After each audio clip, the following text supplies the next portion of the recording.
உருளைக்கிழங்கு வேக வச்சு நல்லா மசிச்சுட்டு அதில் கொஞ்சமாக மிளகாத்தூள், உப்பு, கரம் மசாலா தூள், கொஞ்சமாக கார்ன்ஃப்ளவர் மாவு இதெல்லாம் சேர்த்து நல்லா அப்படியே கலந்து விட்டதுக்கப்புறமா இது பிசைஞ்சிட்டு சின்ன சின்ன உருண்டைகளாக உருட்டி வச்சுக்கோங்க. இப்போ வானிலையில் எண்ணெய் சூடானதுக்கப்புறமா நம்ம உருட்டி வச்சுருக்கக்கூடிய இந்த உருண்டைகள் எல்லாமே வந்து இதில் போட்டு அப்படியே நல்லா பொன்னிறமாகிற அளவுக்கு வறுத்து எடுத்துக்கலாங்க. ரொம்ப ஈஸி இந்த உருளைக்கிழங்கு பால்ஸ் செய்கிறது.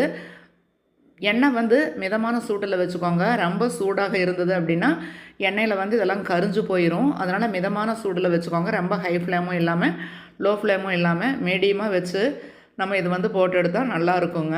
இது வந்து ஈவினிங் ஸ்நாக்ஸாகவும் நம்ம சாப்பிட்லாம். பசங்களுக்கு ஸ்கூலில் வந்து லஞ்ச் பாக்ஸில் கொடுத்து அனுப்புறதுக்கும் இந்த ஸ்நாக்ஸாக இந்த மாதிரி உருளைக்கிழங்கு பால்ஸ் கொடுத்தோம் அப்படின்னா அவங்க ரொம்ப விரும்பி சாப்பிடுவாங்க. சாஸ் கூட வச்சு சாப்பிடையில இது வந்து டேஸ்ட்டு ரொம்ப சூப்பராக இருக்குங்க. பிகினர்ஸ் கூட ஈஸியாக செஞ்சு முடிச்சிடலாம் இதையை.